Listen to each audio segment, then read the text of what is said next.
కేంద్ర సర్కార్పై ఆందోళనలు మరింత ఉధృతం చేసింది ఇండియా కూటమి. ప్రతిపక్ష నేతలపై ఈడీ దాడులు, కేంద్రం తీరుకు నిరసనగా ఇవాళ ఢిల్లీలో మహా ర్యాలీ నిర్వహిస్తోంది. ఢిల్లీ రామ్లీలా మైదానంలో ప్రతిపక్ష ఇండియా కూటమి నిర్వహిస్తున్న మహా ర్యాలీకి వివిధ పార్టీల నేతలు అటెండ్ అవుతున్నారు. దేశంలో ప్రజాస్వామ్యాన్ని, రాజ్యాంగాన్ని రక్షించాలనే నినాదంతో లోక్తంత్ర బచావో ర్యాలీ ఏర్పాటు చేసింది ఇండియా కూటమి. దేశంలో ప్రజాస్వామ్యాన్ని, రాజ్యాంగాన్ని కేంద్రంలోని బీజేపీ ప్రభుత్వం దెబ్బతీస్తుందని ఆరోపిస్తున్నారు నేతలు. ప్రజాస్వామ్యాన్ని, రాజ్యాంగాన్ని కాపాడేందుకు లోక్తంత్ర బచావో ర్యాలీ నిర్వహిస్తున్నామని వివరించారు. ఇవాల్టి ర్యాలీలో 14 పార్టీలు పాల్గొంటాయన్నారు కాంగ్రెస్ నేత జైరాం రమేష్. కాంగ్రెస్ పార్టీ చీఫ్ మల్లికార్జున ఖర్గే, మాజీ చీఫ్ రాహుల్ గాంధీ హాజరు కానున్నారు. ర్యాలీకి పంజాబ్ నుంచి 1,00,000 మందికి పైగా తరలివస్తారని అంచనా వేస్తున్నారు ఆప్ లీడర్లు. ప్రతిపక్షాల ర్యాలీతో ఢిల్లీ పోలీసులు ట్రాఫిక్ ఆంక్షలు పెట్టారు. పలుచోట్ల వాహనాల దారి మళ్లింపు, పలుచోట్ల రోడ్లను మూసివేశారు. ఢిల్లీలో విపక్ష పార్టీల మహాధర్నాకు సంబంధించి మరిన్ని అప్డేట్స్ మదార్ లైవ్ ద్వారా అందిస్తారు. మదార్, ఇండియా కూటమి మహాధర్నాకు సంబంధించిన అప్డేట్స్ ఏంటి?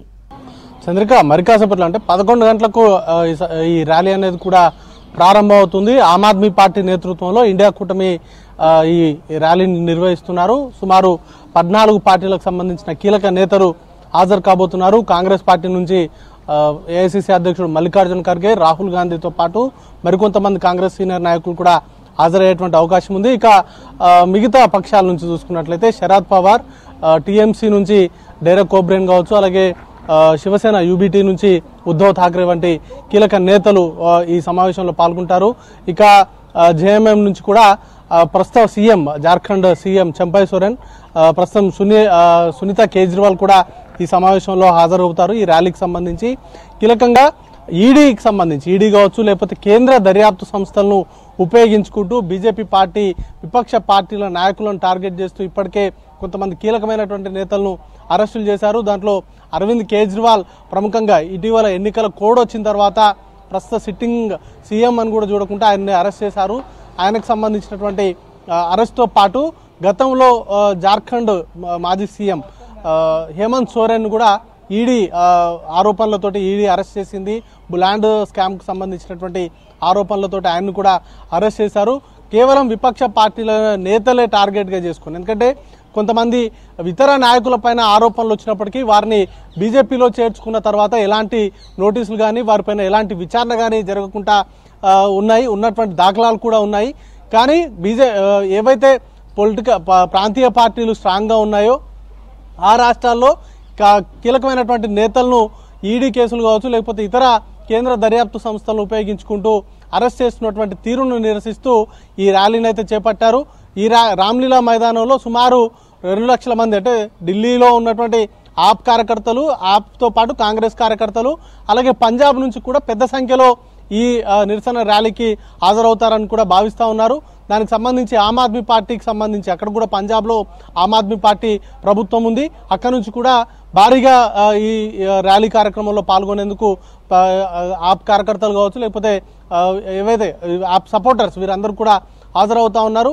దీనిలో కొంత రామ్లీలా మైదానం చుట్టూ కొంత భారీ బందోబస్తును అయితే ఏర్పాటు చేశారు.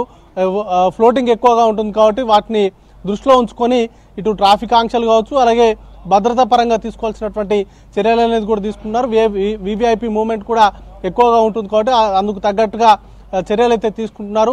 ఒక్కొక్కరుగా ఇప్పుడే నాయకులు చేరుకుంటున్నారు. ఇప్పటి వరకు దేశంలో, ఎందుకంటే పెద్ద ఎత్తున ఈ విపక్ష పార్టీలకు సంబంధించిన నాయకుల అరెస్టులను నిరసిస్తూ చేపట్టినటువంటి మొదటి కార్యక్రమం ఇది. దాంట్లో ఇప్పటి వరకు బీజేపీ చేస్తున్నటువంటి అన్ని అంశాలకు సంబంధించి ఈ ర్యాలీలోనే నిరసన తెలపాలని కూడా ఈ నేతలంతా భావిస్తూ ఉన్నారు. ఒకవైపు ఆమ్ ఆద్మీ పార్టీ కావచ్చు లేకపోతే ఇతర ప్రాంతీయ పార్టీలను ఈడీ, సిబిఐ తోటి వేధిస్తుంటే కాంగ్రెస్ పార్టీని ఐటీ నోటీసులతోటి వేధిస్తున్నటువంటి సంగతి అందరికీ తెలిసిందే. ఇప్పటికే 1,800 కోట్ల రూపాయలు చెల్లించాలంటూ కూడా ఐటీ నుంచి నోటీసులు పంపించారు.